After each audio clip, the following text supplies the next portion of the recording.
সবাই যারা উপস্থিত হয়েছেন আমি তাদেরকে আন্তরিকভাবে ধন্যবাদ জানাচ্ছি। একই সাথে 12 ফেব্রুয়ারি পর্যন্ত আমাদেরকে সতর্ক থাকতে হবে। বিভিন্ন ধরনের ষড়যন্ত্র এবং চক্রান্ত হচ্ছে। শহীদ উসমান হাদিকে যারা শহীদ করেছে, হত্যা করেছে, সেই ভারতীয় আধিপত্যবাদ শক্তি তারা আবার বিভিন্নভাবে ষড়যন্ত্র এবং চক্রান্ত করছে। তারা এই নির্বাচনকে বানচাল করার জন্য, এই নির্বাচনে যারা তরুণরা আছে তারা যেন ভোট দিতে না পারে, নাগরিকরা যেন ভোট দিতে না পারে, সেই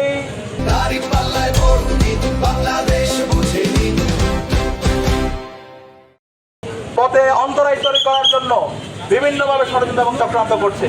সেখানে তরুণ যারা আছে আমাদেরকে সতর্ক থাকতে হবে এবং আমরা হুঁশিয়ার করছি নির্বাচন কমিশনকে, অন্তর্বর্তীকালীন সরকারকে এবং রাজনৈতিক দলগুলোকে, কেউ যদি এই গণতান্ত্রিক ধারায় কেউ যদি আমাদেরকে বাধা তৈরি করে তাহলে আবার জুলাই নেমে আসবে। সবাই দায়িত্বশীল আচরণ করবেন, সবাই গণতান্ত্রিক আচরণ করবেন। ইনশাআল্লাহ আগামী 13 ফেব্রুয়ারি থেকে বাংলাদেশে ইনসাফ কায়েম হবে ইনশাআল্লাহ।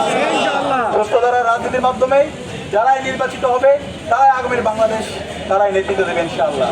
আজকের এই পথসভায় যারা উপস্থিত হয়েছেন সবাইকে আন্তরিকভাবে ধন্যবাদ জানিয়ে, এবং আমির জামাতের যে বাণী, এই নির্বাচনের মাধ্যমে আমরা জামাত ইসলামের বিজয় চাই না, আমরা কোনো একক দল অথবা বর্গের বিজয় চাই না, আমরা বাংলাদেশের 18 কোটি মানুষের বিজয় চাই ইনশাআল্লাহ।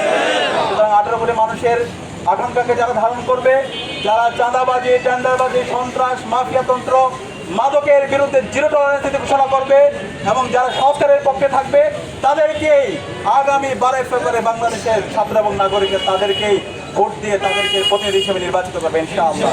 সর্বশেষ এটি আমাদের প্রতিনিধি বাছাইয়ের পাশাপাশি এই নির্বাচনে আমাদের গণভোটে হায়ের পক্ষে আমাদেরকে ক্যাম্পেইন করতে হবে ইনশাআল্লাহ।